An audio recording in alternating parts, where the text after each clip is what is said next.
Oi pessoal, tudo bem? Sejam bem-vindos ao nosso canal Viva o Portugal.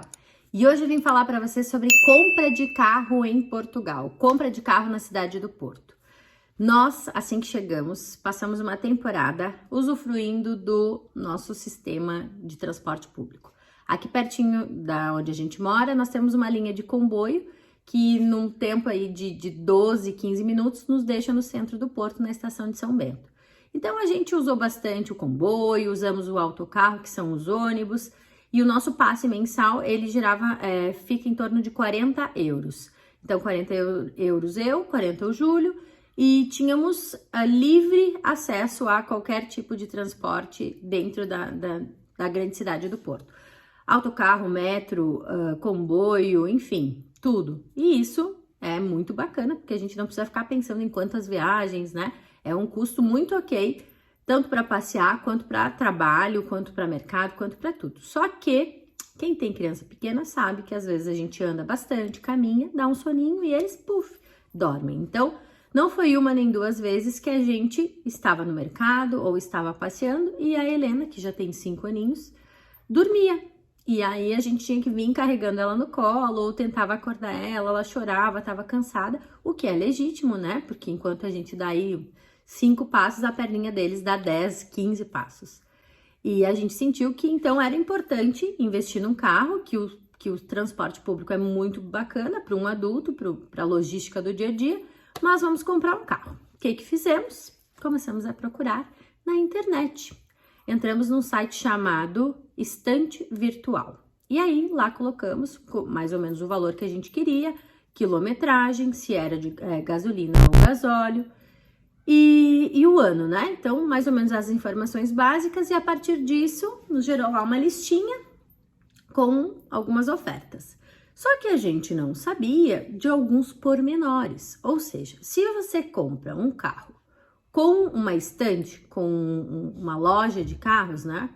Eles te dão uma garantia. Essa garantia pode ser de motor e caixa, que vai de 3 meses a 1 ano, se tu comprar numa loja física. Mas se tu comprar de alguém particular, não existe esta garantia. E nós não sabíamos disso até que passamos por isso. E o que a gente passou foi da pior maneira que a gente aprendeu. Compramos um carrinho, era um Fiat. Deixa eu lembrar como é que era o nome. Era compramos um Fiat estilo SW, Wagon. Uma caminhonetezinha que teria um bom espaço pra gente fazer uma viagem. Era gasóleo, super inteirinha. Ela era uma velhinha conservada, muito bacana. E nós compramos ela, pagamos à vista e compramos numa segunda-feira. E na quinta-feira nós viajaríamos para passar a Páscoa com meu irmão no Algarve, que são 700 quilômetros do Porto. Muito bem, fomos muito felizes, colocamos nossas malinhas, né? Pensando assim, nossa, que demais, a gente vai viver uma aventura, que bacana. Sim, quando nós tínhamos transcorrido 150 quilômetros, paramos num posto de combustível e a lateral do carro estava toda preta de óleo.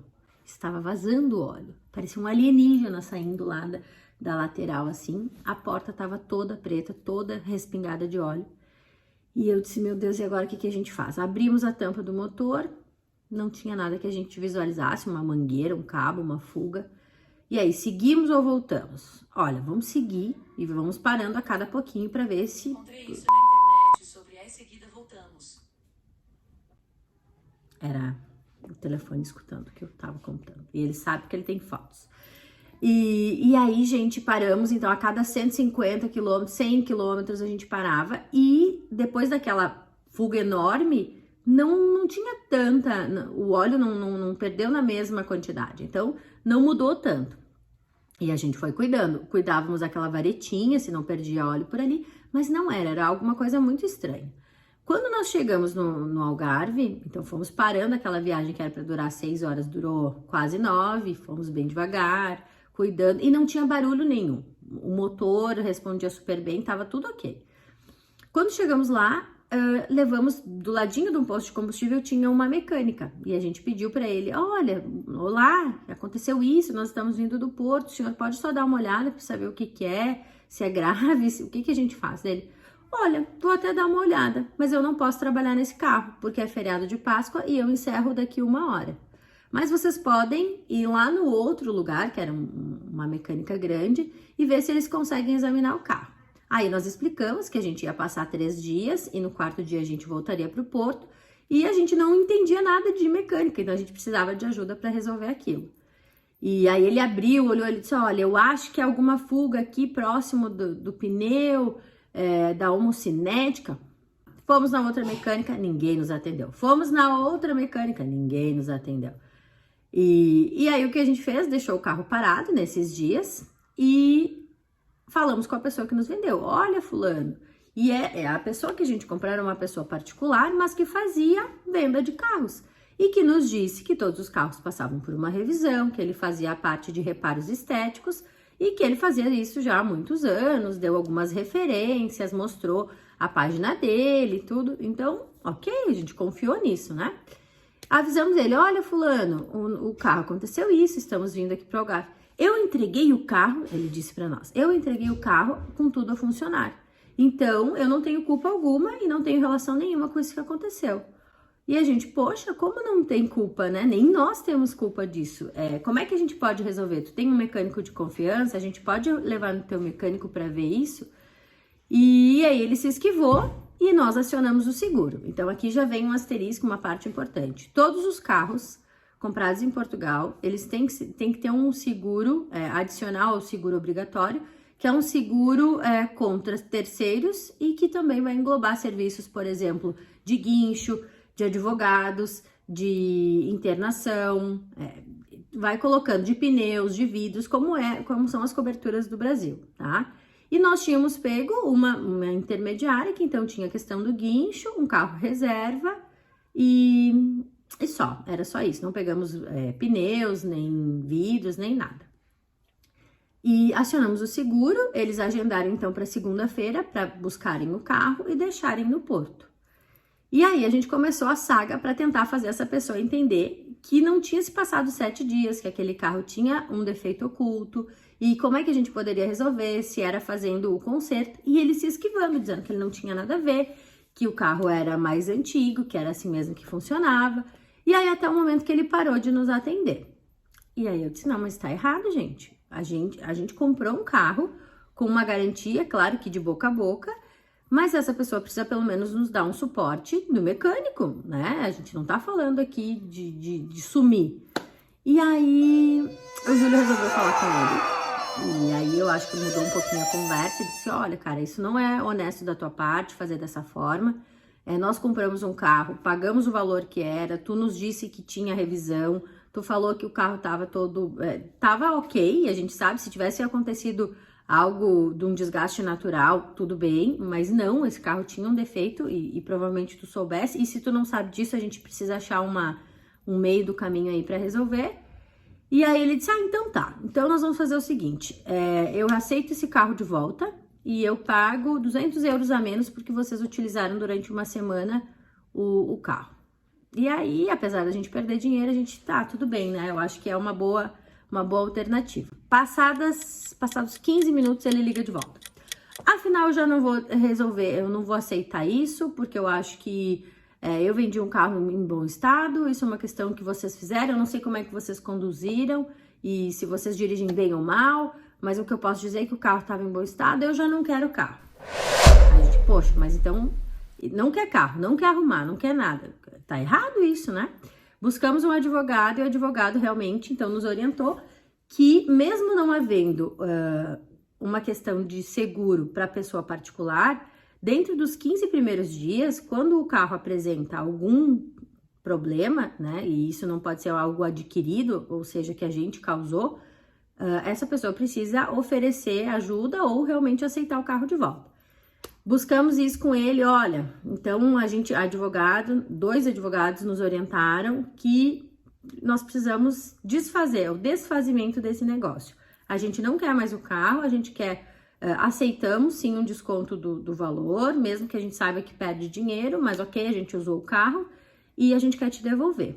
E aí, olha só, gente, isso é muito engraçado. Aí esse cara disse assim, então tá, amanhã de manhã vocês venham aqui onde eu trabalho, que era num lugar um pouquinho mais distante, era uma rua sem saída que ele trabalhava e ele mostrava os carros ali. Mas, gente, não era de suspeitar e a gente não foi com medo. Mas ele disse naquela noite, isso era meia-noite, a gente ainda negociando, ele brigando que não ia devolver dinheiro e nós dizendo que é o argumento do advogado, ele dizendo que mesmo com o advogado nós íamos para a justiça e a gente dizendo, vamos achar um caminho do meio para ser bom para os dois, tu pode revender esse carro, se tu disse que não tinha problema, leva no teu mecânico, daqui a pouco ele vai fazer um conserto, até vai reparar com muito menos dinheiro, tu vai conseguir ainda ganhar dinheiro em cima desse carro. Mas enfim, a gente não quer mais, vamos aceitar e acertar esse negócio. E aí ele disse assim, amanhã, antes do horário do meu trabalho, venham os 3, mas não comentem com ninguém. Venham os 3 que já vamos acertar tudo isso. E aí eu pensei, ai que bom, olha só, então amanhã antes de começar o trabalho dele, a gente vai. E aí fui tomar banho, fui me organizar, o Júlio veio.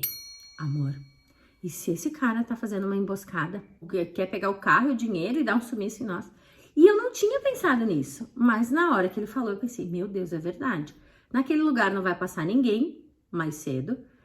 Por que ele pediu pra ir nós 3 e não falar pra ninguém? Aí eu já pensei, já fiz um plano, né? Porque pensa o plano. Liguei pra um amigo nosso, pro Rivas, um beijo, Rivas. E disse, Rivas, olha só, aconteceu essa situação, o cara do carro já tentou nos engambelar hoje o dia inteiro, paga, não paga, né? Mas ele marcou para amanhã de manhã pra gente ir lá para devolver o carro e fazer ele nos devolver o dinheiro, mas ele disse que não era para avisar para ninguém. Então eu vou compartilhar contigo a localização e, se der uma ruim, se a gente não entrar em contato aí 1h30, 2 depois, tu sabe onde é que foi o último sinal do nosso telefone. Pensem nisso, gente. E entramos em contato com o senhorio da nossa casa que trabalha na polícia. Olha, aconteceu isso, a pessoa que nós compramos o carro, ela tá a falar isso, ela tá a pedir para nós irmos amanhã cedo, a gente tá com um bocado de medo e tal, que isso tem uma segunda intenção. Então, vão lá ter com ele, vão lá conversar com ele e ver isso e resolver isso. Ou seja, essa mentalidade do medo, da matança, do medo de ser uma emboscada, isso tá muito enraizado dentro da gente. E, de fato, para um português, né, na raiz, isso não fazia o menor sentido. Essa pessoa queria que nós fôssemos lá para resolver a situação do carro. E assim foi. Assim a gente foi, de fato resolvemos. O nosso amigo ficou com a nossa geolocalização ativada, depois a gente conseguiu. Causou esse desgaste, né, e um susto ali quando a gente comprou, então passamos mais um bom tempo sem carro, depois dessa cena toda da primeira compra extremamente frustrada, até que nós encontramos um segundo carro, que era de um brasileiro, que comprou para o filho dele, mora há 20 e tantos anos no Porto. A gente queria um carro mais ou menos que fosse as mesmas características, um pouquinho maior, mas com motor econômico, né? É o sonho de todo mundo, que seja econômico e que tenha um bom espaço. E é o carro que a gente tem até hoje. Então, as dicas são, comprem numa estante, comprem numa loja física, porque pelo menos tu vai ter a garantia da segurança. Se comprarem de uma pessoa particular, garantam com ela, façam ela escrever por e-mail. Mensagem do WhatsApp não vale em Portugal, mas e-mail vale. Troquem mensagens com essa pessoa, mostrando o que ela se compromete. Garanto que o carro passou por revisão, que foi trocado, sei lá, freio, embreagem. Isso tem que estar escrito, para que vocês possam solicitar o reparo caso isso aconteça. E lembrando, tem carros baratos aqui em Portugal? Tem, com 500, 600, 700 euros se compra um carro mais velhinho, mais conservado. E o que a gente tem que colocar na balança um carro mais velho vai precisar de manutenção, de reposição de peças por um desgaste natural. Um carro mais novo, talvez tu tenha menos essa questão de investir em manutenção, né? De ter que pagar pela manutenção. Mas, ao mesmo tempo, são carros com alta quilometragem. A gente encontrou carros com valor até ok, mas assim, na casa dos 430, 450 mil quilômetros. E isso é algo que às vezes a gente não encontra no Brasil, né? Então, essas viagens Porto-Algarve, por exemplo, tem pessoas que moram aqui e tem família lá. Então, é um carro que durante um ano, ele vai fazer aí uma boa quilometragem. E com 2, 3, 4, 5 anos, ele já vai ter uma quilometragem alta, mas ele andou em boas estradas, então ele tá ok. Isso não quer dizer que não tenha que trocar embreagem, freio, fazer a manutenção obrigatória. E o que a gente nota aqui culturalmente é que as pessoas não são tão apegadas a questões estéticas. A gente vê muito comumente o carro batido, arranhado. Ó, os meus amiguinhos caninos estão querendo participar do vídeo. Mas é isso que eu queria contribuir com vocês, falando sobre as dicas. Stand Virtual é o melhor site para compra de carros, mas também tem no Marketplace do Facebook grandes ofertas, quem tá indo embora, quem tá mudando de cidade. Tem um pessoal voltando para o Brasil e às vezes tu consegue um bom carro com referência, com alguém de confiança aí que deixa o carro deles para vocês, tá bem? Então é isso, pessoal. Até o próximo vídeo. Um beijo e boas compras. Boa sorte aí no poçante, tá bom? Beijão. Até!